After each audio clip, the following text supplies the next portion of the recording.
그, 예전에 제가 설명회만 날짜를 잡으면 비가 왔어요. 눈이 오거나. 옛날에 겨울방학 설명회 할 때도 눈이 오고 그랬는데, 요새는, 지난 2년 동안은 제가 설명회 날짜만 잡으면 코로나가 터져요. 그래서 항상, 그러니까, 예전에도 설명회 날짜만 잡으면 뭐 순회 중에서 확진자가 터져가지고 이렇게 못 오시고, 그래서 항상 예약한 분보다 반 정도 안 오시는 게, 참 코로나가 이번에도 잡으면서 되게 불안불안했는데, 7천 명이 됐죠. 네. 제가 원래 설명회 할 때 굉장히 어두운 옷을 많이 입는데 오늘 밝은 옷을 입은 이유는 사실 좀 긴장이 돼요. 그러니까 제가 원래 이제 무대 공포증이 있어서 긴장을 많이 하는데 지난 2년 동안은 긴장을 많이 안 하고 설명을 했던 게 항상 좀 제가 하던 얘기 많이 강조하는 얘기를 했었는데 오늘은 이제 겨울방학 설명회고 겨울방학 특강에 대한 얘기 그다음에 사실은 이제 뭐 재원생분들도 있지만 저희 학원이 하고 있는 거에 대해서 얘기를 드리고 그 앞에 제가 좀 다른 얘기를 드리려고 좀 스타일을 좀 바꿔봤어요. 네. 예. 제가 뭐 이과를 졸업하고 대학을 가긴 했는데 대학을 문과를 갔었고, 이제 뭐 경제학이랑 심리학 전공자거든요, 제가. 그래가지고, 이게 심리학 용어예요, 라포라고. 들어보신 분 있을 거예요, 그죠? 예, 뭐, 장기적인 신뢰관계라는 뜻이죠, 그죠? 예. 그래서 학교에서 이제 학원에 수업을 할 때, 이제 MBTI라고 들어보셨어요, 요새? 애들 되게 유행 많이 하는데. 그래서 이제 그 MBTI를 이제 요새 막 유행을 해서 하는데, 저는 MBTI 검사를 20살, 1살 때 했어요. 재수해서 대학 들어가서 이제 했었는데, 극단적인 ENFP가 나오거든요. F가. 그러니까 서울대에 들어오기 가장 힘든 성격이라고 하죠. 서울대 가장 소수인 성격 ENFP예요. 극단적인 F인데, 이제 T랑 F의 차이는 이제 그거거든요. 팩트 폭력을 하는 인간, T. 공감 능력이 뛰어난 F죠. 제가 F라 그러면 저희 반에는 아무도 안 믿어요. 검사가 잘못됐다고 그래서 그 애들이 보는 앞에서 다시 검사를 한 적도 있는데 또 F가 나왔거든요.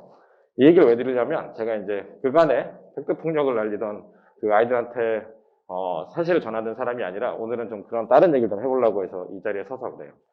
이 장기적인 신뢰 관계가 왜 중요하다고 생각을 하냐면 이 장기적인 신뢰 관계를 구축하는데 가장 중요한 거는 제가 이런 얘기 하는 거 되게 싫어하는데 믿음과 신뢰라고 생각을 해요. 그러니까 뭐 어울리지 않는 얘기는 할 수 있는데 근데 저는 믿음이 이렇다고 생각해요. 믿음이라는 게 그러니까 저희가 이제 개인적인 수업을 옆에서 선생님들이 하나하나 알려주면서 친분 관계를 쌓기 때문에 이제 그런 믿음이 생길 수 있다라고 생각을 하죠. 그게 오랜 기간이 되면 믿는데 저는 약간 거기에는 좀 생각이 좀 달라요. 그러니까 강사가 선생님이 학생이 아니다라는 행동을 할 때 숙제를 안 해왔거나 공부를 안 하거나 문제 있는 행동을 하거나 공부 습관이 안 좋을 때 혼낼 수 있는 애정을 갖고 이제 혼내는 건데 혼내고 안 되는 걸 알아야 그게 실제적으로 믿음이라고 생각을 해요. 그러니까 이게 그 아이들은 그 어머님들 아실 거예요. 어디 가서 되게 많이 간을 봐요. 행동을 하면서. 그러니까 이제 여기까지는 행동을 해도 될까? 여기까지 행동을 해도 될까? 숙제를 한 번 안 해갔는데 이 사람이 말을 안 하네. 숙제를 한 번 안 해. 또 안 해갔는데 말을 안 하네. 이러면 사실은 뭐 어떻게 보면은 이제 어떤 선생님 같은 경우는 뭐 그렇게 해서 넘어가면 아이랑 되게 친분을 많이 가질 수 있지만 아이들은 그게 더 불안해해요. 그러니까 저희 반 같은 경우는 뭐 숙제를 대부분 많이 하지만 공부량이 떨어지거나 뭐 슬럼프가 오거나 했을 때 그거를 캐치해서 제가 잘 다독이는 거를 할 수 있지만 만약에 그냥 공부를 하기 싫거나 뭐가 문제가 돼서 굉장히 오랫동안 숙제를 안 하고 방치를 하면 굉장히 많이 그 팩트 폭력이라고 하죠. 굉장히 심한 말을 하고 되게 혼을 많이 내요. 근데 저는 그게 어떻게 보면 아이가 더 신뢰를 간다고 생각해요. 방금 전에 얘기했던 믿음이라는 거는 인간을 믿고 따라가면 대학을 갈 수 있다는 믿음을 주려면 이 사람이 아닌 건 아니라고 얘기를 할 수 있어야 된다고 생각해요. 그래야 이 사람이 얘기하는 숙제, 이 사람이 얘기하는 것만 따랐을 때 내가 대학을 갈 수 있다라고 생각했을 때 그게 이제 어떻게 보면 그 믿음의 기초가 된다고 생각을 하고요. 신뢰 같은 경우는 그런 거예요. 신뢰는 경험을 좀 하긴 해야 돼요. 그러니까 신뢰를 하는 거는 예전에 그런 경우가 있어요. 예전에 이제 순회중학교를 다녔던 어떤 여학생이 공부를 잘하고 싶은데 한 150등 정도 했었어요. 근데 이제 중3 때 제가 얘기를 한 건 그거였어요. 문과를 가려는 학생이었는데 사탕 같은 거 하지 말고 네가 학교에서 하는 거 하지 말고 나랑 국영수를 1년 동안 많이 하자. 수학을 정말 많이 해야 된다. 라는 얘기를 지속적으로 해서 설득을 하기도 하고 혼을 내기도 해서 1년을 중3을 잘 보내가지고 그 영덕 가서 처음에 가서 4등을 했어요. 그 4등을 하고 나서 그 아이가 그 뒤로는 어쨌든 동기부여가 됐죠. 그 학교에서 이제 공부를 잘하는 학생이고 4등을 하면 학교에서 불러서 네가 이 4등을 하면 어느 학교에 갈 수 있다는 얘기를 담임 선생님들이 해주거든요. 거기서 이제 아이가 어떻게 보면 그런 신뢰가 되기도 하는 거죠. 그 신뢰의 이면에는 1년이라고 얘기를 했지만 제가 공부를 수학을 많이 올라갔을 때 처음에 되게 열심히 한 2달 했을 때 제가 시험 전날 얘기했던 그거였어요. 넌 내일 못 볼 거다. 안 하던 애가 처음에 한 2~3달을 빡세게 하면 네 기대치에 만해서 시험을 잘 보기 힘들다. 대부분의 확률로 못 볼 거다. 그렇지만 다시 또 열심히 한다면 그 다음번에 잘 볼 수 있다는 얘기를 했고 그게 그렇게 이루어졌어요. 못 받고 울었고 억울해서 그 다음번에 잘 봤거든요. 저는 이제 그런 게 어떻게 보면 신뢰를 만들어가는 과정이라고 생각해요. 이런 얘기를 왜 하냐면 그 신뢰를 만들고 믿음이 있는 게 저는 변화의 시작이라고 생각해요.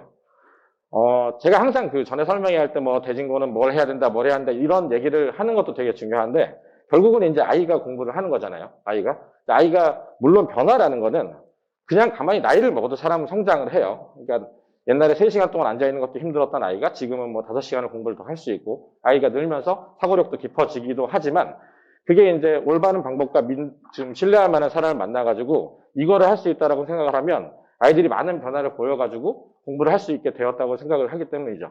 그래서 그런 경험들을 많이 하면서 뭐 변화가 안 되는 경우도 있어요. 뭐 솔직하게 말씀드리면 그런 것들을 어떻게 보면 하려고 저희가 그 동안에 이제 수학을 가르치면서도 어떠한 제가 오늘 설명드린 시스템, 뭐 특강, 선생님들이 노력하는 것들이 다 그런 것들의 일환이라는 얘기를 드리고 싶어서 제가 이제 제가 어울리지 않은 F의 공감 능력에 대한 그 얘기를 이제 하려고 시작을 했죠. 작년에 이제 코로나 때 처음 시작됐을 때 제가 아직도 기억나는 게 2월 달에 토요일인가 일요일 날 제가 갔다가 일요일 날 밤에 제가 밴드에다 글을 썼어요. 그때가 이제 신천지 900명 터졌을 때인데 제가 코로나로 저희가 이제 뭐 휴원이랑 규정이 있는데 코로나로 인해서는 편안하게 너무 이제 안심이 될 때까지 휴원이 가능하고 언제든지 복귀가 가능하다. 그래서 방학특강 마지막 주였는데 그래서 일단은 중요한 게 아이들 안전이니까 휴원하고 공부를 하겠으면 그 뒤로 저희가 방법을 고민해 보겠다라고 해서 첫 일요일날 밤을 글을 썼더니 그 주에 방학특강 때 200명이 휴원을 했어요. 200명이요. 그래서 전화해서 학원은 망했구나. 나는 이제 어디 남미로 가서 새 출발을 해야지. 이제 이런 고민을 하고 있었는데 그때 선생님들끼리 모아서 얘기를 한 게 그거였어요. 뭐 학원이 뭐 경영직 같은 경우는 뭐 제가 고민을 하는 거지만 결국은 이제 아이들이 공부를 못하는 게 문제잖아요. 나온 아이들은 나오지만 그래서 그때 저희가 시작한 게 처음에 온라인 수업을 시작한 게 아니고 각 반에서 담임 선생님들이 아이들한테 전화를 해서 그 진도 상황에 따라서 이틀에 원래 나오던 날에 맞춰서 숙제를 내주고 숙제한 거를 사진 찍어서 카톡으로 받고 모르는 거를 알려주는 거를 시작했어요. 그렇게 해서 200명을 관리를 해서 나중에 휴원생이 뭐 다시 돌아오고 해서 400, 140 이렇게 줄어가는 그 과정에서 애들을 공부를 시켜가지고 이제 하나씩 복귀를 했었고 그러면서 제가 이제 사실 줌 수업을 제 친구 딸이 다니는 압구정의 영어학원이 줌 수업을 제대로 잘 하길래 그걸 보고 와서 우리가 시키는 걸 시킬 수 있지 않을까? 그래서 이제 온라인 수업을 도입해서 그건과 지금까지 병행을 하고 있고요. 그런 것들이 어떻게 보면 저희가 애들을 어쨌든 공부를 해야 되고 시험을 봐야 되니까 그런 것들을 저희가 굉장히 열심히 노력을 했다고 생각해요. 심지어는 이제 되게 웃긴 일이죠. 아이는 지원을 했지만 아이가 풀어야 되는 시험지는 어머니가 학원에 몰래 와서 받아가시고 그랬어요. 저는 그래서 이게 방역하게 되는지는 생각이 들었었는데 그래서 시스템 설명하기 전에 말씀드리면 그게 어떻게 보면 저희 선생님들 아까 인사를 드리고 한 게 각 선생님들마다 그 아이랑 아까 얘기한 라포죠. 그러니까 신뢰가 형성되고 하는 과정과 아니면 그게 형성되는 과정에서 아이들한테 저희는 수업 외적으로나 아니면 수업 공부를 시키기 위해서 굉장히 많은 그것들을 하고 있는데 뭐 예를 들면 저 같은 경우는 지난달에 수능 전에는 저희 반이 아니라 다른 선생님, 강명쌤 반에 있는 그 학생 같은 경우는 인문 논술을 강의를 했었어요. 제가 이제 옛날에 이제 어쨌든 고등학교 때 이과였지만 대학을 문과를 나와서 로스쿨 1, 2기생 국어랑 논술을 가르친 적이 있거든요. 그래서 이제 그 아이를 제가 이제 수학을 거기서 이제 수투를 하고 제가 이제 내가 수투를 가르치고 수원을 가르치고 있었는데 이 아이가 이제 수학은 미안한 얘기지만 거의 한계치에 와서 더 이상 이제 어려울 것 같은데 사실 이제 공부를 잘하는 학생은 아니었어요. 그러니까 중하위권의 아이가 논술 시험 보러 가면 중하위권 주변 친구들이 모여있는 거기는 논술을 정말 공부를 안 하고 대충 써요. 그래서 틀만 갖춰서 어떻게 쓰는지를 알려줘서 가서 쓰면 붙더라고요. 제가 몇 년 동안 경험을 한 건데 그래서 그 아이랑 어머님 설득을 해가지고 저희 반에 낮에 와가지고는 논술을 쓰고 인문 논술을 같이 썼거든요. 그래서 그걸 첨삭해주고 그러니까 제가 얘기하고 싶은 거는 결국은 수학학원인데 이 아이들과 어쨌든 변화를 해서 본인들의 목표는 일단은 대학을 가는 거죠. 그러니까 대학 이후의 삶은 사실 제가 보장해 줄 수는 없어요. 그거에 대한 것들을 많이 저희가 하고 있고, 뭐 저기 계신 오영기 선생님 같은 경우도 고3 학생 아침에 모닝콜을 해주더라고요. 제가 놀랬어요. 아침에 고3 학생을 깨워서 안 깨면 혼내고, 걔를 10시 끝나면 데리고 가서 독서실에 가서 고3이죠. 고3 한 달 남았는데 공부를 안 할까봐 옆에 붙어가지고 여기서 같이 고3 시험 전날까지 계시더라고요. 저는 이제 그런 게 어떻게 보면 그 아이가 그래도 공부를 하기 싫어도 선생님이 와서 이제 옆에서 그렇게 하니까 그걸 해서 시험을 준비를 하고 이제 그런 것들이 저희 김우석 선생님 계신데 이제 온 지 얼마 안 되시지만 그 본인이 이제 아이들한테 시험 필요한 게 있으면 다 모아서 직접 다 손풀이를 써가지고 주시거든요. 설명하는 것뿐만 아니라 그런 것들이 어떻게 보면 아이들을 위한 거고 그래서 저희 반 애가 이번 시험 때도 우석 쌤이 손풀이를 만들었냐고 계속 찾고 있더라고요. 빨리 만들어 주시리라고 믿어요. 네. 아무튼 그런 것들이 저희가 하고 있는 거고 그런 관계에서 신뢰관계가 구축됐을 때 가장 제가 기뻤던 거는 동기부여가 되는 거죠. 동기부여가. 잘하는 애만을 얘기하고 싶진 않아요. 근데 지금 이제 얘기한 나이도 아직 이제 뭐 지금 저희 반에 중3 여자애 하나가 굉장히 얌전한데 수학을 굉장히 잘했어요. 한 2년 전에 왔을 때부터 잘해서 고3, 고2 거 다 풀고 이러더라고요. 근데 이제 되게 얌전한 아이고 그런 아이겠잖아요. 공부를 가르치다 보면 잘하는 아이나 못하는 아이나 선생님한테 되게 적극적으로 와서 얘기하고 상담을 하는 아이가 있는가 하면 그냥 억지로 끌려와서 숙제 검사만 하고 엄마한테 안 올라오려고 하는 아이도 있고 이 아이는 숙제는 잘해오는데 적극적으로 와서 저한테 얘기하거나 뭐 아니면 뭐 어떻게 해야 된다는 얘기를 하진 않고 그냥 해야 되니까 숙제하고 엄마한테 하는 아이였어요. 근데 굉장히 잘해요. 머리도 좋고 제가 잘하는데 오랫동안 보다가 그 아이가 이제 제가 반에서 뭐 고등학생이랑 상담하고 이런 얘기를 많이 듣긴 들었었나 봐요. 그날 어느 날인가 제가 이 아이한테 이 얘기를 해야겠다고 생각한 건 아니고 그냥 때가 됐는지 느꼈는지 일요일 아침에 그런 얘기를 했어요. 불러다가 네가 수학하는 걸 보고 지금까지 한 걸 보면 이대로 나랑 있는 대로만 하면 사실 네가 의대를 가는데도 수학이 부족하지 않을 거다. 수학은 물론 고등학교 가서 네가 넘어야 될 올라가야 되는 스텝들이 업그레이드 되는 게 한 두세 개 있지만 지금 정도의 네가 공부량과 어쨌든 실력이면 사실은 의대를 가는데 수학은 발목을 잡지 않는다. 그래서 네 과학 성적은 어떻게 되니? 과학학원은 다니고 있니? 뭐 국어랑 영어는 어떻게 하니? 그래서 그날 과학을 물어보니까 과학학원은 안 다니고 학교 그것만 보고 있더라고요. 그래서 그날 제가 얘기를 했어요. 그래서 내 생각에 네가 의대를 가고 싶어 한다고 옛날에 얘기를 한 것 같은데 미안한 얘기지만 혼자 하는 것보다 생원이랑 황원이랑 물원을 듣고 가야 된다. 내가 그동안에 의대를 간 애들을 봤을 때 중학교 때 과학이 안 되는 애는 없었다. 라는 얘기를 했거든요. 그날 집에 가고 다음날 어머니가 전화 왔어요. 저한테 이렇게 얘기하셨거든요. 과학을 그렇게 보내려고 그랬는데 싫다던 아이가 갑자기 집에 와서 과학을 해야 된다고 학원을 알아봐 달라고 그러더니 지금 다녀요. 저는 약간 이제 이런 게 어떻게 보면 수학뿐만 아니라 아이가 굉장히 바뀌어서 눈빛이 바뀌고 본인이 해야 되는 거를 찾아가고 하는 과정이라고 생각해요. 물론 그렇게 감동적인 얘기가 있다고 해서 숙제를 맥락 100% 하고 그날 왔을 때 졸지 않고 반짝반짝 하진 않지만 그러니까 그 지겨운 수학을 풀고 숙제 검사를 하는 와중에 중간중간에 그런 모멘텀에 있어서 아이들이 생각이 바뀌고 더 어떻게 보면 해야 된다는 생각이 드는 게 굉장히 중요하다는 생각을 하고 있어요. 그게 어떻게 보면 저희 학원이 선생님들이 자기주도를 하면서 옆에서 붙어서 아이들이랑 신뢰관계를 구축해서 할 수 있는 장점이라고 생각해요. 그래서 이제 결론적으로 해서 이제 변화를 주는 나이도 있었죠. 제가 몇 달 전에 가장 기뻤던 사건은 뭐 이 아이도 공부를 잘하는 학생은 아닌데 엄마 손에 이끌려서 이제 억지로 숙제를 하고 저한테 혼나는 아이였는데 중2 학생이 정말로 이렇게 나와서 질문 안 하고 질문도 안 해요. 그러니까 제가 불러다가 억지로 질문하고 오답시킨 아이인데 이 아이가 어느 날 제가 수업이 6시부터인데 3시 반 정도에 책을 들고 찾아왔어요. 찾아오더니 그때 이제 중간고사인가 기말고사 한 번에 보는 때인데 자기가 이 부분이 너무 안 돼서 이 부분만 따로 좀 책을이나 프린트나 문제 줘서 해주면 안 되냐는 얘기를 했었거든요. 저는 그날 되게 기뻤어요. 그러니까 그 아이가 찾아온 그게. 그러면 이 아이가 어쨌든 시험을 잘 보려는 그 욕망이 생겨서 어쨌든 자기가 부족한 게 생겨서 저한테 온 거잖아요. 그죠? 어쨌든 그걸 알려주고 그때 어찌어찌 준비를 해서 시험을 잘 봤어요. 뭐 내정 중에 시험이 쉽기도 했지만 그러고 나서 그때 제가 불러서 얘기를 했어요. 되게 칭찬을 많이 했어요. 네가 와서 그런 얘기를 해서 되게 기뻤다. 저는 사실 칭찬을 좀 많이 하는 사람은 아니거든요. 어릴 때 엄마 아빠한테 칭찬을 잘 못 듣고 커서 칭찬을 받은 적이 별로 없어요. 서울대에 붙었을 때도 칭찬을 듣지 않았어요. 엄마가 점수가 부족하니까 내년에 다시 보라 그랬어요.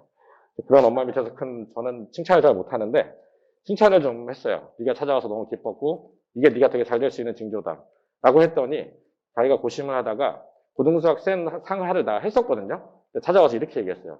자기가 사실 이 부분을 답을 베끼기도 하고 종종 모르면 건너뛰기도 하고 그래 왔는데 안 될 것 같아서 다시 하겠으니까 도와달라고.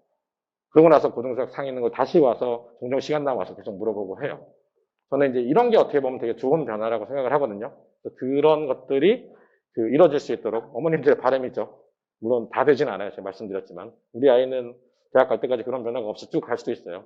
변화가 없어도 잘하는 애도 있어요. 그냥 원래 똑같은데 잘하는 애도 있고. 제가 말씀드리고 싶은 거는 그런 어떻게 보면 아이를 책임지는 그거에 담임제가 가진 장점이라고 생각해요. 이 아이를 어떻게 할 수 있는 거에 대해서.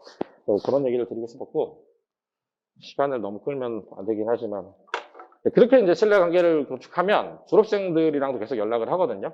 그래서 지금 이제 얼마 전에도 제 졸업생 남자애 찾아와서 술을 먹었는데, 제가 이제 서울대 넣었어야 되는 애를 못 넣는 경우가 있어요. 또 외대보고 가서 외대보고를 제가 보냈었고, 서울대를 갔어야 되는데 제가 저랑 같이 지원을 잘못하는 바람에 그 점수로는 떨어질 학과가 2개밖에 없었는데 딱 거기를 넣었어요, 둘이서. 그런데 그러고 나서 연대를 갔거든요. 그 아이가 그때 연대 가고 나서 연락이 없다가 나중에 찾아와서 자기가 연대 가서 잘해보겠다고 얘기를 했었거든요. 3년 전에? 2년 전이었나? 얼마 전에 술을 먹는데 얘기를 하더라고요. 자기가 되게 열심히 해서 연대에서 지금 3년 조기 졸업을 하는데 학점이 탑이래요. 연대 경영에서. 그래서 서울대 로스쿨이 될 것 같다. 뭐 이런 얘기를 했을 때 저는 되게 기뻤죠. 근데 그런 것들이 앞으로 아이들한테 살아가는 영향이 되게 크더라고요. 저희가 일주일에 3번씩 몇 년을 보잖아요. 그러니까 저의 가치관이나 이런 거를 많이 영향을 받을 수밖에 없기 때문에 그런 것들이 어떻게 보면 좀 좋은 일이 아닐까라고 생각합니다. 뭐 앞에 이 얘기하느라 준비하느라 되게 힘들었어요. 제 체질이 안 맞는 얘기하느라. 네. 이제 얘기 마무리하고 이 겨울방학이죠. 이 겨울방학이 사실 공부할 수 있는 가장 좋은 기회예요. 그럼 뭐 다시 아실 거예요. 그죠? 여름방학 덥고 짧고. 이 겨울방학에 정말 많은 일이 일어나고 저희 학원의 가장 큰 장점이라고 생각해요. 겨울방학 때 특강을 주 5일을 매일 아침에 와서 하죠. 생각으로 많은 계획을 세우지만 막상 그날 해서 하는 게 되게 힘들잖아요. 루틴 하는 게. 근데 그런 거는 사실 규칙적으로 아침에 9시에 깨서 계획을 실행해놓고 실행하는 게 되게 중요하다고 생각을 하거든요. 저희가 이제 이 겨울방학 특강을 로드맵을 세워서 뭐 예를 들면 8주나 7주 동안 어떻게 하든지 계획을 세워서 그것을 실행해 가는 과정에서 한 것들이 어떻게 보면 그 다음 학년, 나중에 입시에 가는데 굉장히 중요한 역할을 한다고 생각해요. 모두 다 중요해요. 고3 올라가는 애들은 고3의 방학이고, 그렇잖아요. 고2 올라가는 애들은 고3 문제를 다 풀고 가야 되는 방학이고, 그런 것들이잖아요. 중3은 이제 고1 시험을 준비해야 되는 방학이고, 그런 방학 특강에 대해서 제가 이제 말씀드리면, 일단 기본적으로 저희는 이 주 5일 방학 특강을 해요. 자기주도랑 강의식 특강도 하기 때문에 뒤에 설명을 드리겠지만, 이 5일을 이렇게 듣기도 해요. 뭐 강의식 특강 플러스 자기주도를 해서 강의식 특강으로 선행 진도를 나가고 자기주도로서 본인이 했던 복습 있는 심화를 하기도 하고요. 아예 진도를 좀 많이 빼야 돼서 자기주도로 매일 나와서 하기도 해요. 월화수목금. 심지어 전 옛날에 주 10회를 하는 학생도 있었어요. 저희 반에서. 주 10회는 이런 극단적인 경우가 가능해요.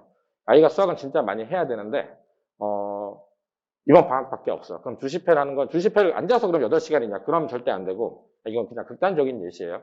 그 아이는 아침 9시에 와서 1시까지 저랑 4시간을 하고 집에 가서 다른 학원을 갔다 6시에 다시 와서 밤 10시까지 했어요. 그러니까 다른 학원 2개를 다닌다는 기분으로. 그러니까 그 아이가 중간에 이제 방학 때 하다가 운 적도 있긴 한데 그런 것들이 어떻게 보면 진도를 끝내고 아이가 공부를 많이 해서 어머님도 얘기하시는데 우리 아이가 수학에 대한 자신감이 없다. 수학만 보면 한다라고 하는 게 물론 시험에 대한 트라우마를 있을 수 있고 주변 애들이랑 비교해서 있을 수도 있지만 그런 것도 있어요. 내면에 내가 스스로가 공부를 되게 많이 하는 경험하는 걸 못했다라는 죄책감이 있는 거거든요.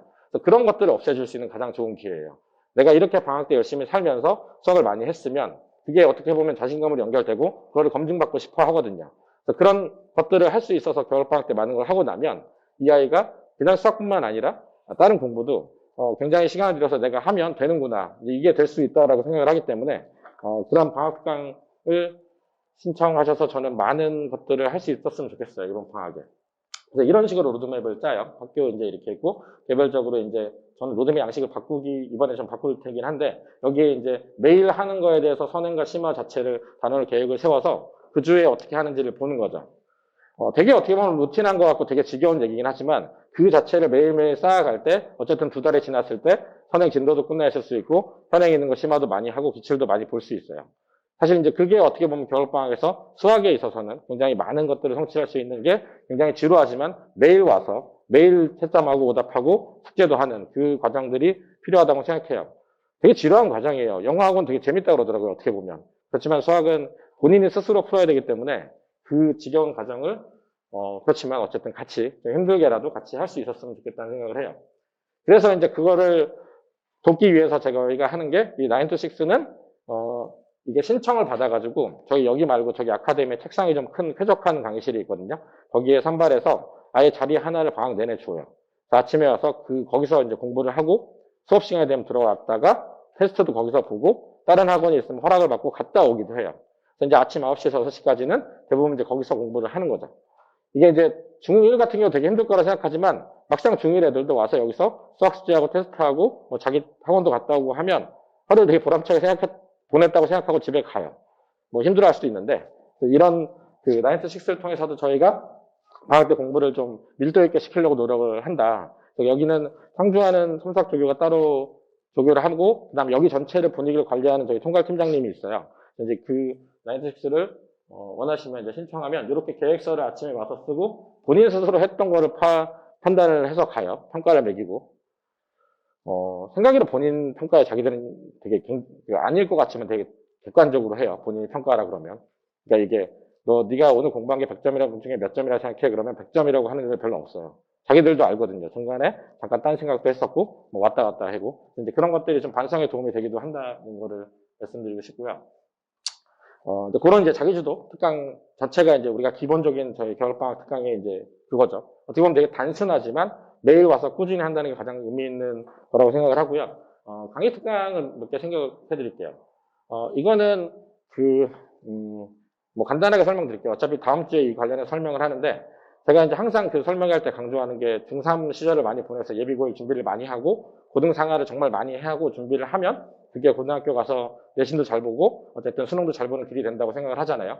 그래서 이제 저희가 그 학원에서는 뭐 예비고일 자체를 뭐 로드맵도 따로 하고 뭐 도전백이라고 따로 하는 게 있는데 아예 그래서 그냥 지금 현 중2죠. 중2가 이제 겨울방학 되면 중3 올라가는 중3 애들이 중3 1년을 보낼 때 예비 고1로서 중3 1년을 보내서 애들이 준비해야 될 것 자체를 반을 모집해서 아예 준비를 시키려는 반을 만들려고 하고 있어요. 그래서 1년 동안 이번 겨울방학을 시작으로 그 상하 심화 특강을 이제 강민정 부원장이 하고 제가 이제 수원 진도를 빼는 걸로 이번 방학을 보내고 뭐 학기에 나가서는 자기 주도로 내신 대비랑 이 나갔던 수원을 복습을 시키면서 주말에는 고1의 기출 같은 걸 미리 풀어서 이 점수가 어떻게 되는지. 그러니까 이 목표는 그거예요. 목표는 이 아이가 고등상하를 계속적으로 반복적으로 심화를 많이 보고 실제 분당에서 나오는 기출 시험을 봐서 어쨌든 그 고등학교 1년 갔을 때 기출 점수가 나오는 것 자체를 1년 동안 연습을 한다는 의미예요. 그러니까 비중 조절을 할 수는 있어요.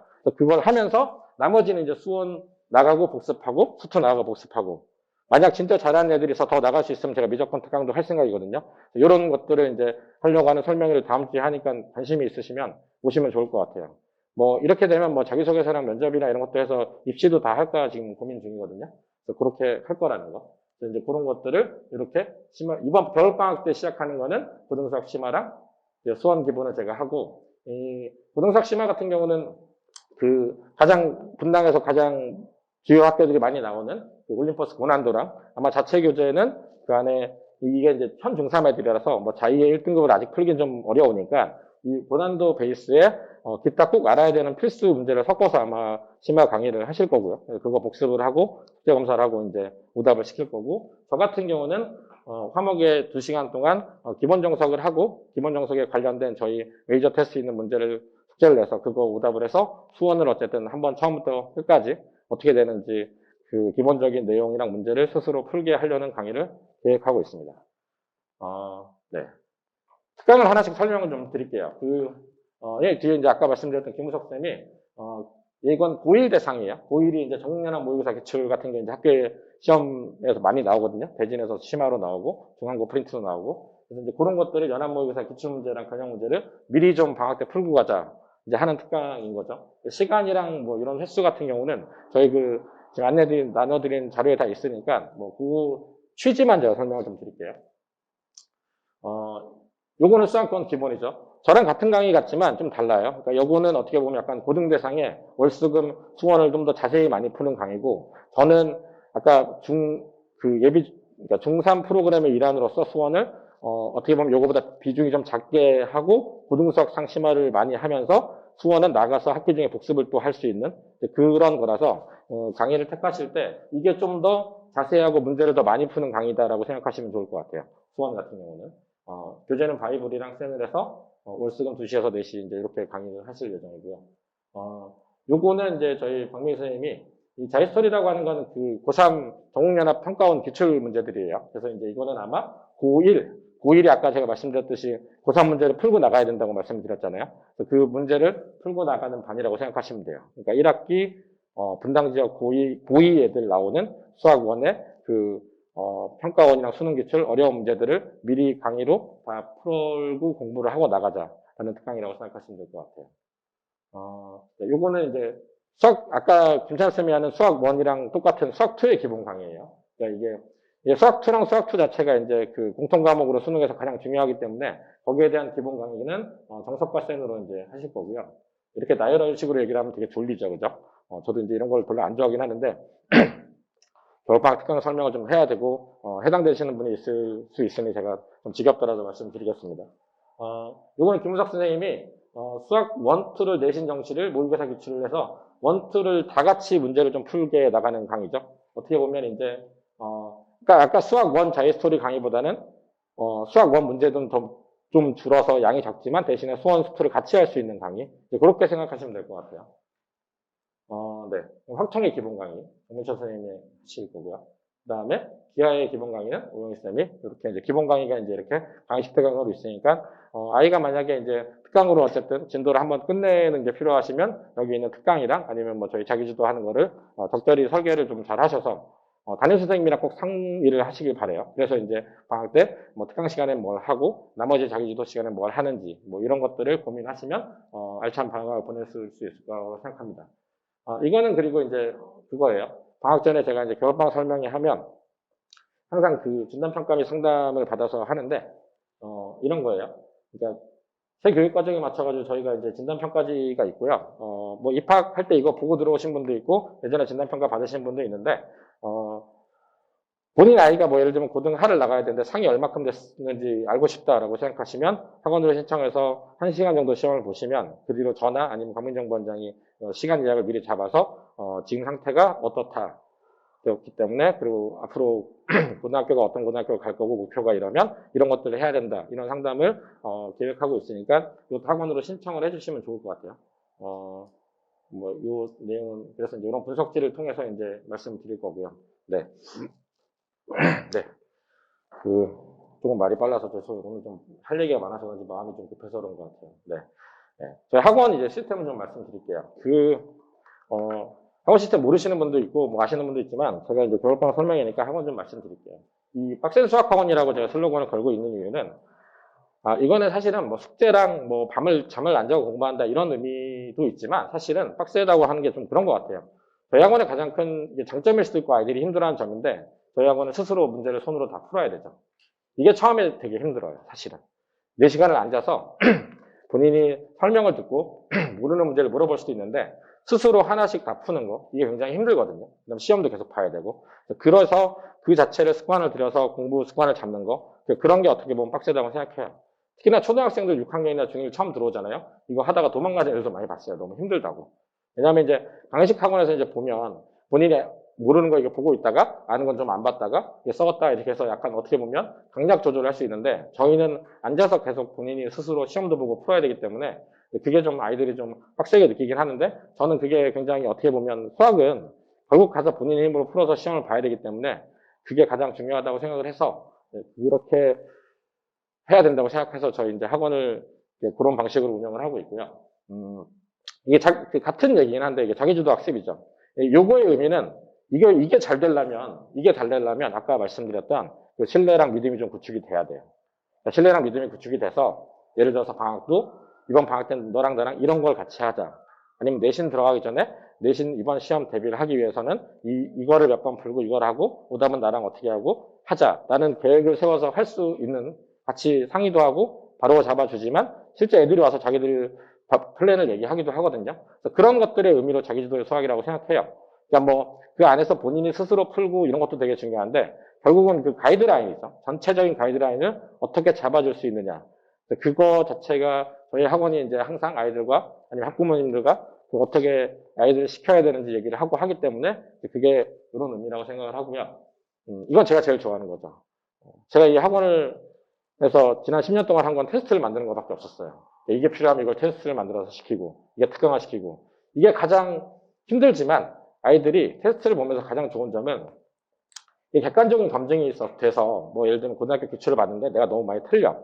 그게 검증이 돼서 이걸 많이 해야 돼. 느끼는 것도 중요한데 테스트가 참 좋은 건 뭐냐면 요즘의 문제집, 센이나 이런 것들은 모두 단원별로 돼 있죠. 그럼 센은 애들은 어떻게 푸는 애들이 있냐면 이 문제를 풀어요. 위에 이 유형에 대한 공식이라는 게 써 있잖아요. 눈으로 휙 보고 이렇게 와서 풀고 휙 보고 이렇게 풀거든요.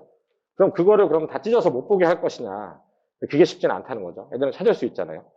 그래서 근데 그런 거를 그러면 아이들이 생각하지 않고 그런 문제를 그냥 유형별로 영혼 없이 푸는 걸 막을 수 있는 방법이 있느냐? 뭐 많지는 않다고 생각하는데 저는 그게 가장 이게 좋은 게 테스트라고 생각해요. 테스트는 단원이 섞여 있죠. 문제가 어디 있는지 알 수 없어요. 그리고 이 유형이 뭐라고 써 있지도 않죠. 그거를 보는 연습을 하면 생각을 할 수밖에 없고 그러면 그 안에서 이 문제를 몇 분 안에 풀어야 되는지 내가 시험 안에 풀려면 어떻게 운용을 해야 되는지 아는 거는 가장 좋은 건 테스트라고 생각해요. 경실을 했던 출신 아이들이 뭐 CMS를 있던 파인만이 있던 아이들이 왔을 때 걔네들이 고등상하 시험을 보면 잘 보거나 전투력이 높은 이유는 사실 저도 어릴 때 경실을 했고 영재 갖고 준비도 했고 하는데 제가 수학을 잘하게 된 이유는 그 안에서 앞에 선생님이 굉장히 많은 걸 잘 가르쳐서 멋있게 해서가 아니에요. 그 아이들은 하루 종일 수학을 하는 데 있어서 시험을 한 서너 시간씩 계속 봐요. 어려운 시험도 보고 작은 시험도 보고 그게 가장 느는 길이라고 생각을 하거든요. 그거를 구현하기 위해서 굉장히 노력을 해서 테스트를 굉장히 많이 본다. 이게 저희 시스템이라고 생각을 하고요. 이제 이게 제가 설명을 드린 얘기죠. 그래서 이제 제일 중요하게 생각하는 게 철저하게 숙제 검사하고 테스트 보고 그 테스트에 대한 오답을 하고 안 되는 걸 복습을 해서 될 때까지 하고 이걸 가장 중요하게 생각해요. 저희 학원은. 그게 방학 때 계획을 세워서 할 때도 결국은 실행이 돼서 제가 제일 싫어하는 게 뭐 다른 학원에서도 그렇지만 애들이 와가지고 풀었을 때 그런 경우가 있어요. 오답이 하나도 안 되는 경우가 있어요. 채점도 안 돼 있고. 그 습관이 안 돼 있는 애들이 있어요. 푸는 건 좋아해요. 오답하거나 채점하는 거 싫어해요. 근데 오답 안 하고 채점 안 하면 그 푸는 게 도움이 안 되진 않지만 풀어보니까 그건 사실 좀 무의미하긴 해요. 그거를 좀 많이 시키려고 노력을 한다는 거. 그러니까 틀린 거 항상 자기 손으로 채점을 시키고 그다음 오답을 시키고 그다음에 검증은 항상 테스트로 보게 하려고 노력을 합니다. 네. 그래서 저희가 이제 이런 수학 시스템을 갖고 있죠. 수업하고 테스트 보고 집에서 숙제하고. 이제 수업 같은 경우를 생각해 보면 수업은 2시간 하죠. 저는 3시간 하는데 좀 다른 수업이고 수업 안에서 이제 숙제 검사랑 오답 관리를 해요. 내가 숙제 검사라고 오답하는 동안 다른 애는 뭘 하고 있느냐? 그 다른 애는 항상 저희가 얘기했잖아요. 미리 뭘 할지 계획도 세우고 하는 걸 알고 있어요. 그러면 본인이 문제를 풀고 있거나 아니면 오답을 하고 있거나. 그래서 어쨌든 와서 아이가 저희 학원에 와 있는 동안에는 쉬는 시간을 제외하고는 그냥 멍 때리고 노는 게 없게 만들려고 하고 있어요. 그게 가장 중요한 거라고 생각을 하고. 네. 수업은 뭐 보시면 이게 출결 문자. 그다음 저희가 수업을 하고 숙제에 대한 평가를 하고 뭘 숙제를 내는 건지에 대한 얘기를 저희가 이렇게 쓰면 학생이 쓰는 경우도 있고 선생님이 써주는 경우도 있어요. 아이에 따라서. 그러면 저희가 이제 이거를 그날 뭐 예를 들어서 언제 출석해가지고 수업 평가는 어떻게 되고 시험을 뭐 봤는데 뭐 몇 개를 틀렸다 이제 이런 거를 계속 많이 보내줘요. 이제 어머니들이 좀 확인을 이게 한 2, 3년 되시면 이게 와도 스팸처럼 되죠. 잠깐만요. 제가 뭔가를 잘못 누르고 있죠. 돌아가서 네.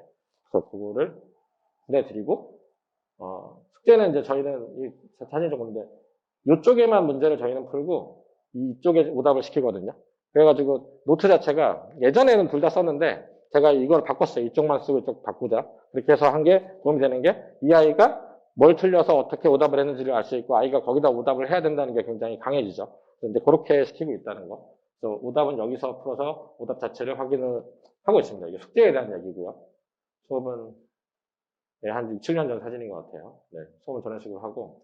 그래서 이제 이 학생 실력이 파악이 정확히 되는 건 저희가 개별 수업을 하기 때문이죠. 저희가 직접적으로 한 명 한 명 오답을 알려주기 때문에 이 아이가 어떻게 받아들이고 뭘 아는지에 대해서 알 수 있고 그 다음에 파악을 정확히는 사실 시험을 많이 봐서 알 수 있긴 해요. 저희가 객관적으로 몇 점이 나왔을 때, 그럼 얘를 뭘 틀렸는지, 실수라고 하는 거 좀 싫어하긴 하는데, 실수를 한 건지, 뭐 어려워서 모르는 건지에 대한 피드백을 계속 받기 때문에, 그러면 이 아이가 이 뭐 고등상이든 아니면 3-1이든 성취도가 어떻게 되는지를 저희가 파악해서 그 부분을 어떻게 해야 되는지를 고민할 수 있다는 거. 각자 교재에 따라서 과제 부여가 가능하다는 거는 사실 그냥 맞춤형으로 다 할 수 있다는 것도 있지만, 이게 가장 중요한 건 그거예요.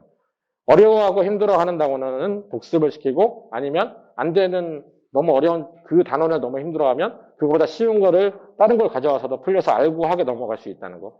저는 그게 제일 중요하다고 생각하거든요. 모든 수학 단원이 아이들이 받아들이기에 평면적으로 똑같지 않거든요. 힘들어하는 부분이 있어요. 힘들어하는 부분은 이게 조절해서 가르칠 수 있다는 것 자체. 거기를 반복적으로 하던, 아니면 심화를 저희가 손으로 알려주던, 그래서 이 아이가 그 단원에 있는 허들을 넘을 수 있게 도와주는 게 어떻게 보면 큰 장점 중에 하나라고 생각을 합니다. 네. 그래서 아까 처음 보내드렸던 그 카톡을 한 달마다 다 모아서 결과지를 보내서 지난달 세웠던 학습 계획을 여기다 써서, 그래서 결과가 어떻게 나왔는지, 다음 달 학습 계획은 어떻게 되는지, 이런 것들을 저희가 월말에 다 보내드리고 있어요. 이제 그걸 좀 확인하시고 전화해서 상담도 하시고 이렇게 이루어지고 있습니다. 테스트는 제가 항상 강조하지만 제가 가장 좋아하는 말이에요. 측정할 수 없으면 관리할 수 없다. 저는 그냥 고등상은 괜찮은 것 같아요. 저는 그런 말을 믿지 않아요. 정확하게 이렇게 해야 돼요. 제가 낙생고 시험을 봤더니 45분 만에 풀어서 다 맞았어요. 저는 이건 믿어요. 그러니까 그 믿어야 될 것은 객관적인 수치라고 생각해요. 왜냐하면 저희는 객관적인 수치를 가지고 대학을 가니까. 그냥 뭐 나 여기 해서 아는 것 같아는 의미가 없는 거죠. 실제로 그 아는 것 같아가 진짜 아는 건지에 대해서 아이들의 그 생각이 좀 달라요. 그거는 뭐 제가 예전에 딴 설명을 한 적인데 메타인지라고 하죠. 본인이 아는 거랑 모르는 거 구분하는 것도 사실 또 아이들마다 다 차이가 있기 때문에 검증은 항상 테스트로. 그래서 이게 가장 객관적인 점수를 드러나는 거다. 그래서 아이들이 테스트를 많이 보는 거에 대해서 좋아하셔야 돼요. 근데 아이들은 싫어하죠. 이게 싫어하는 거를 설득해서 시키는 게 저희의 임무고, 그런 걸 시킬 때 잘 따라와 주게 하려면 저희를 믿어야 되죠. 믿어야 돼서 아까 제가 처음 말씀드렸던 라프라는 그 장기적인 신뢰관계, 이놈을 믿으면 대학을 갈 수 있다. 얘가 하라는 대로 하는 얘기가 맞는 얘기다. 라는 거가 돼야 아이가 잘 따라오더라는 거예요. 그래서 제가 그 얘기를 서두에 드리는 거고. 그래서 이제 제가 테스트에 대해서 약간 덕후기질이 있어서 온갖 테스트를 다 만들거든요. 이런 테스트 체계를 가지고 아이들을 시키고 있다는 거를 말씀드리고, 요 테스트는 그래요. 요 테스트는, 메이저 테스트라고 한 건 제가 예전에 만든 게, 센 문제를 그대로 거기서 뽑아서 그대로 낸 거예요. 숫자도 안 바꾸고.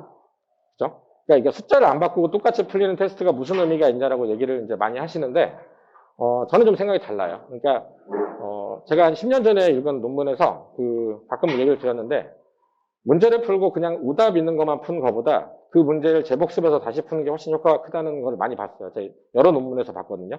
그래서 이 테스트를 보면서 제가 하는 건 그거예요. 만점을 받을 때까지 많이 시키고, 너무 지겨워하면 한두 개 틀려도 넘어갈 수 있지만 최소한 90점이 될 때까지 시키고, 90점이 안 되면 저희는 이 단원이 문제가 있다라고 생각해서 복습을 시켜요. 여기서 가장 중요한 건 이 아이가 점수가 되게 여기서 안 나온다라고 얘기를 하면 그 부분을 어쨌든 다시 시킨다는 거. 60점 미만이면 아예 그 부분을 숙제를 다시 시켜서라도 어쨌든 그 부분의 성취를 시키기 위해서 저희가 노력하고 있는 게 도움이 많이 되기 때문에 이게 저희가 처음 선행진도 나갈 때, 센으로 나갈 때 가장 중요한 테스트라고 생각해요. 물론 그 뒤에 기출을 보는 데까지 가야 되는 실력을 늘려야 되는 거랑 테스트에 대한 얘기는 다른 얘기고 더 해야 될 게 많지만, 가장 처음 나갔을 때 기본이 되는 거는 저희가 이거를 60점 미만은 다시 복습을 시키고 90점 나올 때까지 재복습을 시키면서 하고 있는 거고, 어머님들 생각에 아이들이 복습을 하면 되게 싫어할 것 같지만 아이들이 오답을 해서 알고 나서 자기가 몰랐던 걸 다시 풀었을 땐 좀 수월하게 풀리잖아요. 그러면 자신감도 되게 들고 싫어하지 않아요. 제가 맨날 시켜봐서 아는데 그거를 그렇게 해서 이 부분을 잘 넘어갔던 애들은 심지어는 숙제 검사를 할 때 이렇게 얘기하는 경우도 있어요. 제가 이번에 이걸 풀었는데 오늘 오답하고 다시 풀어야 될 것 같아요. 라고 얘기를 하기도 해요. 본인이 그걸 다시 풀어서 알게 된 경험이 있기 때문에. 그런 것들을 위해서 저희가 이거를 가장 기본적인 테스트, 중요한 테스트로 생각을 하고 시키고 있습니다. 네. 그래서 이제 요거는 이제 저랑 테스트를 봤을 때 오답을 여기서 시켜가지고 저희가 주말에 한 번씩 스캔해서 보내드리고 있습니다. 받아보신 분 있을 것 같아요. 네. 그래서 그렇게 오답을 시키고 있다는 거고, 코로나 이전 상황인 것 같죠. 네. 테스트실은 이제 아마 조교인 것 같은데, 이 조교가 이제 지정 자석제를 해가지고 15분마다 한 번씩 돌아다니면서 아이가 있는지 안 되면 CCTV를 돌려서라도 찾아요. 저희가 이제 약간 감옥 같은 시스템이죠. 들어오면 지문 찍고 핸드폰 다 빼신 다음에 여기다 넣은 다음에 15분마다 돌아다니면서 자는 거 다 깨우고 그렇게 관리를 하는 이유가 있어요. 그러니까 왔을 때 어쨌든 여기서는 좀 힘들지만서도 본인 스스로 공부하는 걸 하게끔 하려고. 그래서 좌석을 해서 15분마다 좌석 자리에 있는지, 얘가 자고 있는 건지, 시험을 보면 시간 내에 보는지, 이런 것들을 계속 체크하고 있다는 거.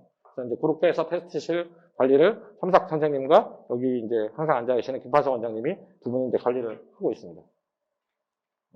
집에서는 이제 복습을 하고 숙제를 하죠. 뭐 그렇게 중요한 건 아닌데, 최소 한 2시간 정도, 1시간 반에서 숙제를 하고, 그 자체를 아까 말씀드렸던 채점하고 오답시키는 걸 하려고 노력을 하고, 근데 이거는 항상 아이들의 맞춤형으로 바꿀 수 있긴 한데, 아까 말씀드렸던 두 가지가 다 돼야 돼요. 아이가 늦게 푸는 아이, 뭐 힘들어하는 아이가 있으면 거기에 맞춰가지고 저희가 뭐 교재나 아니면 복습을 시키기도 하고, 플러스 저희가 선을 가지고 있어야 되죠. 이건 이만큼을 하지 않으면 안 되는 거면 이 아이를 혼내서라도 끌어야 되는 것도 있는 거예요. 그러니까 그 두 가지가 다 같이 들어가고 있어야 아이가 어떻게 보면 그 안에서 어쨌든 공부를 해서 아는 것도 생기고 변화도 일어날 수 있다라고 생각을 합니다. 그래서 이제 숙제를 이렇게 내서 시키고 있고요. 그런 숙제는 다 이 노트에 쓰게 해요.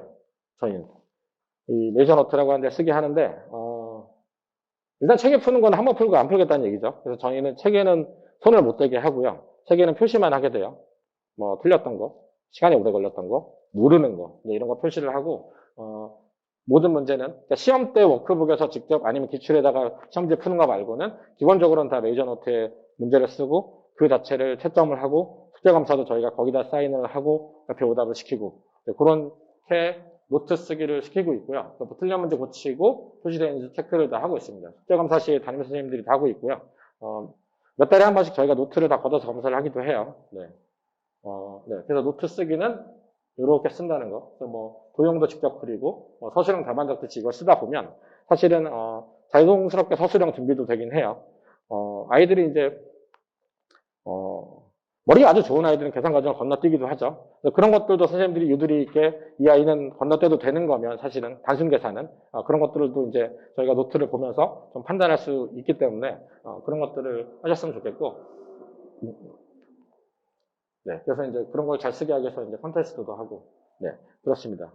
오늘 내용이 좀 길어졌는데 그 겨울방학 설명이니까 좀 힘을 내서 조금만 더 얘기를 드릴게요. 네, 저희 내신은 내신이 제일 중요하죠. 이 내신 대비 워크북을 저희가 제작을 해요. 예전부터 제작을 해서 하고 있던 거를 중간중간 문제를 계속 업그레이드하고 계속 바꾸면서 이제 많이 왔고요. 가장 기초적인 걸 알아야 되는 센 대표 유형으로 기초를 만들었고, 응용 같은 경우는 예전부터 강남이랑 분당에 개최하는 기출 문제로 만들어 왔던 거를 저희가 새 경향이 나오면 문제를 빼고 넣고 해서 이제 그거를 계속 업그레이드를 하는 거예요.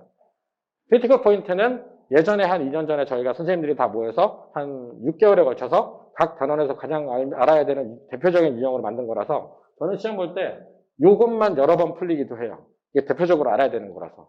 사실 중등의 내정 순회 샛별 시험은 제가 중2 기말 특강도 했지만 하고 메이저 파이널이라고 해서 저희가 예전 기출문제 유사 문제도 만들잖아요.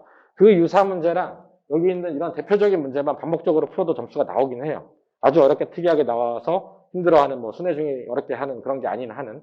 그래서 일단은 그런 아주 중요한 문제들을 모아놨다는 거고, 요거는 이제 아이들에 따라서 풀 수 있는 아이가 있고 못 풀 수 있는 아이가 있어서 그거는 책에는 넣어놓지는 않고요. 아이가 잘한다 싶으면 선생님이 프린트물로 줘가지고 심화 문제도 시킵니다. 그리고 보통은 이제 뒤에 기출을 모의고사 넣어서 시간 맞춰서 시험 봐서 그 오답을 시키는 걸 계속 하죠. 이렇게 생각하시면 돼요. 계속 날라오잖아요. 2개 틀렸다, 3개 틀렸다, 2개 틀렸다. 그럼 실제 시험 가면 2-3 개보다 더 틀린다고 생각하시면 돼요. 학원에서 시험 보는 게 계속 3개씩 틀렸다. 그럼 학교 가서는 보통 3개 아니면 4개인 거예요. 난이도가 비슷하게 나오면. 물론 난이도가 너무 어렵게 나오면 할 수가 없죠. 뭐 순회고처럼 60점대가 1등급이 나오는 시험이 나오면 뭐 그런 거는 다 같이 떨어지겠지만 이게 되게 정확해요. 그래서 처음에 5개 틀리던 애가 점점 줄어서 2개, 2개, 2개 틀리면 실제 시험장 가서도 거의 2개를 틀려요.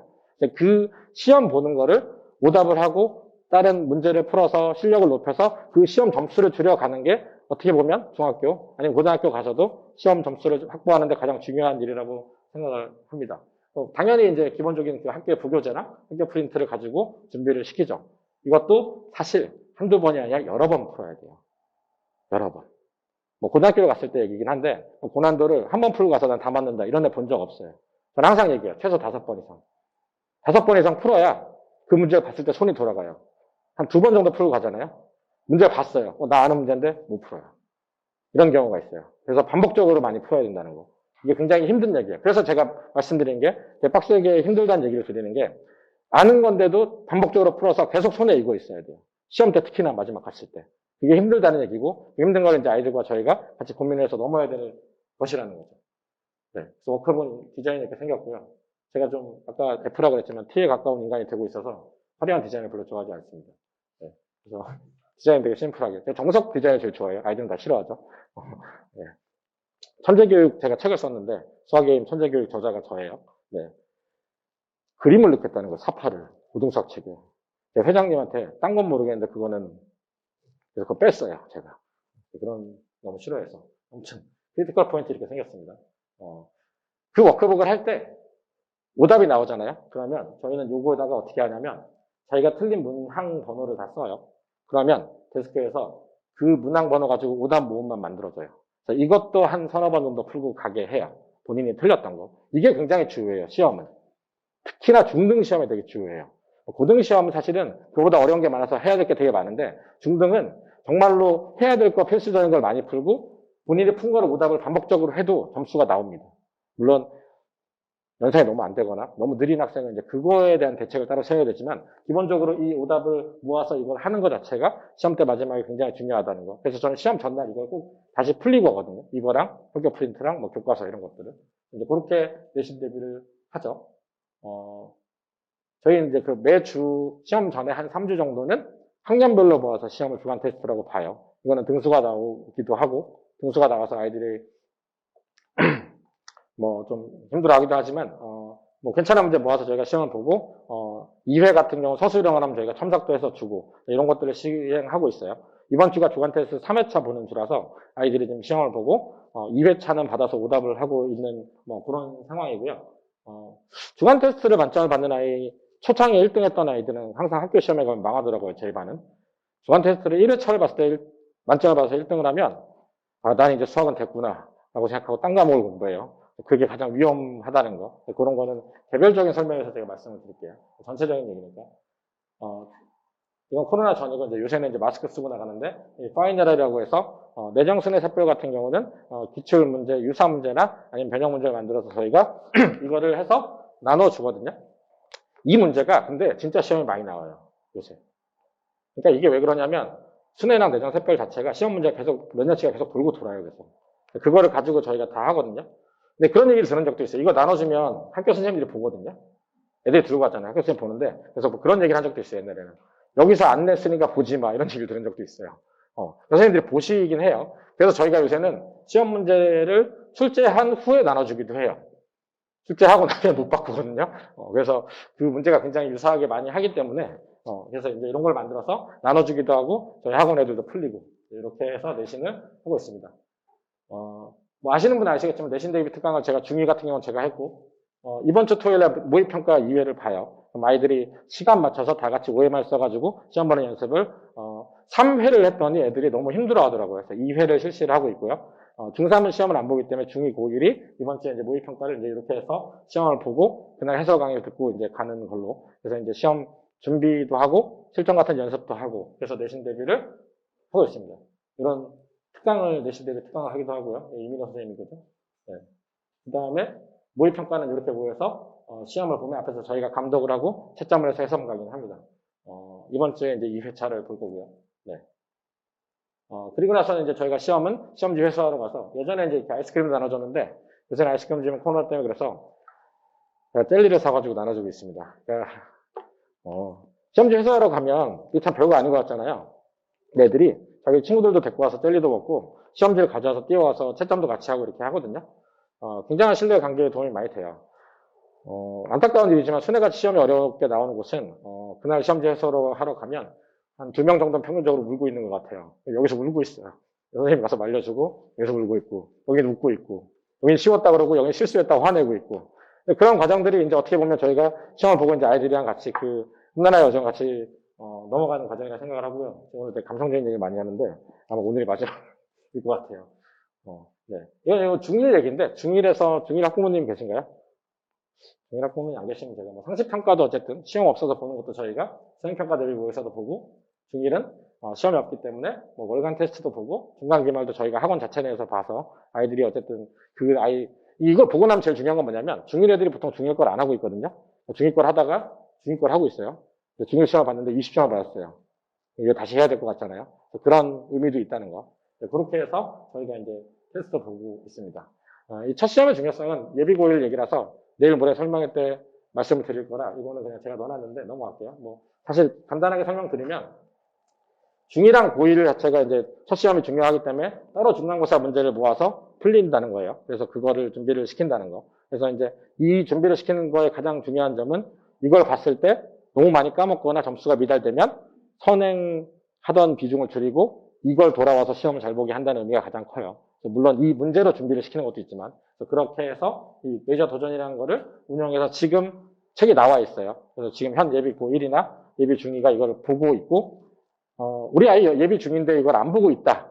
이건 아마 담임 선생님이 이 아이는 예비 중을 지금 볼 필요 없이 괜찮다라는 의미일 거예요. 예비 고1은 100% 봐야 돼요. 그거는 중요한데 예비 중이는 저 같은 경우도 이 책 나오면 딱 1회만 풀려봤는데 뭐 한 개를 틀리거나 다 맞아요. 그러면 그건 난 나중에 하자. 덮어요, 사실은. 이 책을 나온 거는 어쨌든 시험을 잘 보게 하는 의미니까. 우리 반 애가, 우리 학생, 우리 아이가 중1이라서 예비 중인데 왜 안 보고 있지라고 하면 담임 선생님이 이 아이가 그 부분 지금 안 해도 된다는 판단을 하신 걸 거예요, 아마. 네. 그렇게 해서 로드맵에서 관리를 하고 있습니다. 모의평가도 보고. 네. 이건 코로나 때문에 못하고 있죠. 네. 이게 되게 도움이 많이 돼요. 학부모님들 와서 이제 1시간씩 상담하거든요. 네. 저 옛날에 학생 60명일 때 이 집중 상담하면 한 45명 정도 오시면 방학 끝나고 나면 저는 진짜 너덜너덜해져 있어요. 하루에 4시간씩 상담하고 수업하고 하면. 네. 사실 좋은 거긴 한데 코로나라서 사실 그건 좀 편하긴 해요. 네. 그래서 이런 거는 아마 코로나 좀 상황이 진정되면 다시 할 거라는 거. 저희 소식은 이게 저죠. 5월달에 하는 건데 이때보다는 제가 살이 좀 더 찐 것 같아요. 유튜브 계속 영상이 오늘 지금 찍고 있는 것도 유튜브에 올라가요. 그래서 필요한 부분 돌려보시고 거기 제가 많이 그런 게 있어요. 뭐 그 문난고 일반고 가이드도 있고 뭐 고등학교 기출문제에 대한 분석되는 것도 있고 다 있어요. 그래서 그런 걸 찾아보시면 좋을 것 같으니까 유튜브에 그냥 메이저 수학코니아 치시면 나오거든요. 그것도 참고하시고 제 페이스북도 있어요. 요새 페이스북은 잘 안 쓰시긴 한데 예전에 페이스북도 시작해가지고 아직 관리를 같이 하고 있긴 합니다. 소식 같은 게 여기 들어가요. 저희가 블로그도 있어요. 블로그 들어온 사람이 별로 없는데 여기는 제가 가끔 입시 컬럼도 쓰고 그 다음에 내정순회 이렇게 시험 보고 나면 고등학교랑 거기에 대한 시험 분석도 여기 제가 보통 촬영도 하거든요. 보신 분 있을지 모르겠지만 이거 유튜브랑 여기 동시에 올리니까 블로그도 좀 참고해 주시고 인스타도 하고 있죠. 제가 인스타 중독이라 박학원 인스타도 같이 하고 있습니다. 그래가지고 여기도 가면 이제 소식이 있고 사진도 올라오고 네. 페이스북 있고 페이스북이 2번인데 네. 네. 그래서 아무튼 코로나 상황인데도 겨울방학에 어떻게 시킬지 이제 고민되셔서 오셨을 텐데 좋은 선택하셔서 그 겨울방학 좀 알차게 보내셨으면 좋겠고 요거는 그거예요. 아까 김석 선생님이 얘기했잖아요. 내일 해요, 내일. 우리 아이 원하는 대학 보내는 겨울방학 맞춤 플랜에 대해서 내일 김석 선생님이 설명해 하시니까 뭐 혹시 관심 있으신 분들 있으면 많이 참석해 주시길 바라고 다음 주에 이제 이거는 관계 없으실 분들 있겠지만 뭐 주변에 알려주셔도 좋은데 예비 중인 설명회를 제가 수요일날 하고요. 아까 말씀드렸던 현 중2죠. 중3이 돼가지고 1년을 보내는 거에 대한 프로젝트에 대한 설명회를 다음 주 목요일날 저랑 이제 강민정 부원장님이 하니까 관심 있으시면 오시면 자세히 설명을 드리도록 하겠습니다. 네. 네, 고생 많으셨고요. 혹시 뭐 질문 있으시면 뭐 저희 뒤에 선생님들 많으시니까 개별적으로 해주셔도 되고 저한테 해주셔도 되고 네. 긴 시간 동안 네, 고생 많으셨습니다. 감사합니다.